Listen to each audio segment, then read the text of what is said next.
I'm Cindy Brown, and let's queer up the world view.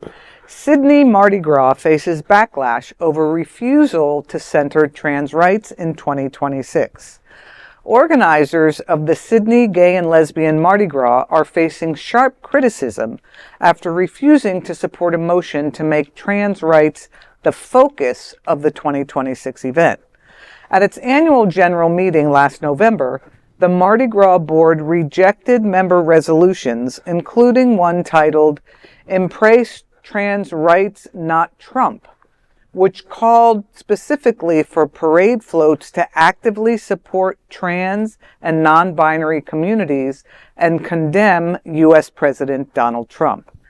In a statement released Tuesday, the board said adopting the resolutions would restrict creative direction and conflict with standard processes, adding, the decision was made to align with Mardi Gras' values, strategic priorities, and long-term sustainability.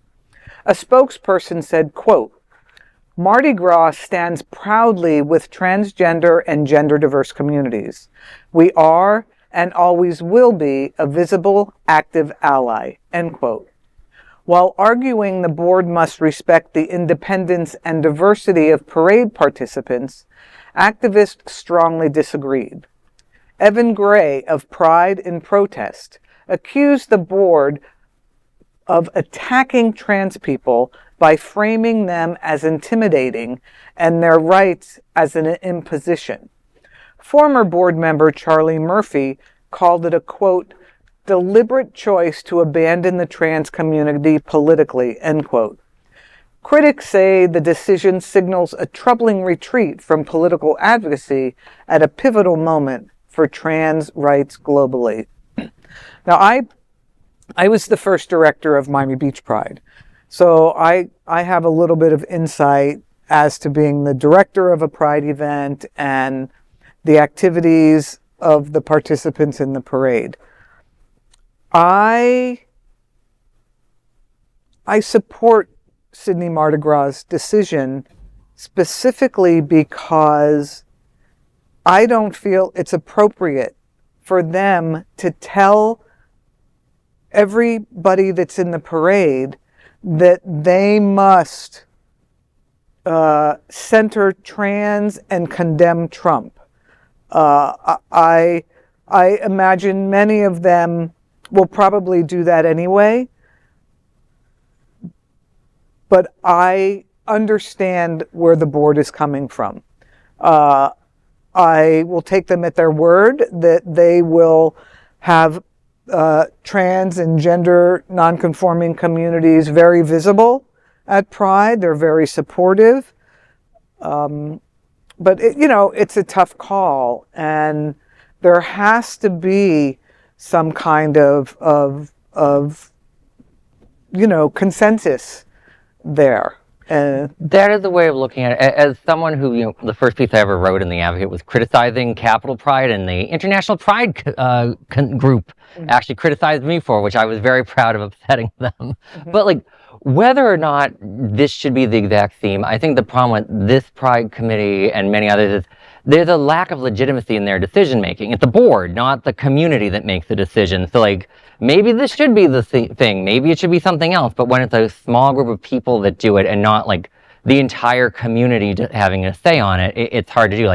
At options, sometimes we get criticized for our options awards of who wins, but everybody in the community that wants to vote can vote in it. So if you have a problem with the community, not with us, and that creates a little bit of legitimacy in that sort of thing, but also, for better or worse, trust the LGBTQ community. Don't just decide as a board what to do for things like this, because otherwise you're going to get way more participation and engagement anyway by letting it. But that's not just the Pride. The whole LGBTQ advocacy space has been facing this for a while, and they're random people with some money get to do something. That's great, but what does the community actually want? And knowing my luck, they'll just vote to make the Barbie and Ken Pride theme or something. Who knows?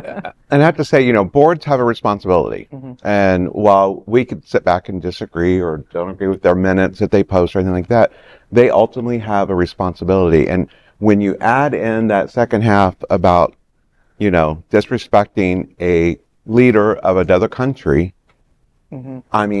there could be political blowback on that they may not be willing to realize could happen. And I just feel like that could be another reason of saying, oh, hold the horses here. We can't, because if you open that up for hate, you open that up for, okay, let's have giant, pillars of fire and him on it or something like that. And that's Don't not give me good ideas, Vaughn. but you know what I'm saying? I mean, that's just the kind of that's where they would take it if they were given that permission. And by saying that, you're giving them that permission to do that. And plus, I mean, I know that Alex will give me daggers for this one, is that, the board has to consider sponsors and funding. I mean, burning effigies of Trump is not going Which technically it's no not one going to attract a lot of funding. Nothing in the story said anyone's going to do that. No, do be careful. but to enforce every flow must condemn Trump rule is very narrow. Like, it's got the scope just narrowed too badly. On the other hand, I was going to say, with Australia, what is with their nonprofit events recently? They have a major book events that got cancelled because the board decided to uninvite a Palestinian Australian author who wrote a novel, and the board is like, oh no, that's going to be too controversial after the Bondi Beach shooting. And then suddenly all of them dropped out. The board had to grovel, apologize, and now the entire festival has been shut down. So, are we, while these are, so what's with Australia and lately with the I don't think it's just an issue with Australia. I think that there is, I've sat on many boards, and I've sat on boards that got into trouble. And, I think that there is a legal and fiduciary responsibility if you sit on a board. If you do something that could damage the board, that is a violation of your board service.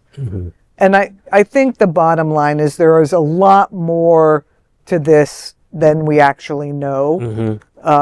Are all parade participants literally required to have this in their contingent? That's the part that I am off-put by. Well, here's a question. So one of the many, I definitely prefer the membership and the community to sign, but they could always have just said, make it more trans-focused and not talk about Trump. Even though I would say, I understand why people are probably going to go in that direction, because it's getting really hard not to understand that Trump is not normal and that you are dealing with an Adolf Hitler level event in this country. Like there's an article I was just reading in Minnesota, where it's just getting beyond insanity. There was a medical facility got surrounded by ICE, so they had to hide a woman in labor and her family in an attic. I don't think, if we're going to talk this much about Trump, you have to understand that we're not talking about a normal president. We're not talking about a normal he's threatening Canada, Greenland, and I can't even name half the countries he's upset with this week. I don't know who's upset with next week. No, today he's at Davos. He'll be upset with all of Europe. It's not normal, but to sidebar that for a second, the board could have always tried to find another focused way of doing this. Take Trump completely out of the equation. And, that's why I say, it's a shame they couldn't come to a more consensus, but I think just like this country, it's either this or it's that, and there's no in between. And I think that we have to be willing to look at some in between at this point. And so that is a big LGBT story. Yeah. And go ahead. Sorry. There's no other queer nonprofit media platform like this in the entire world. Support our LGBT stories by sharing and subscribing to Queer News Tonight.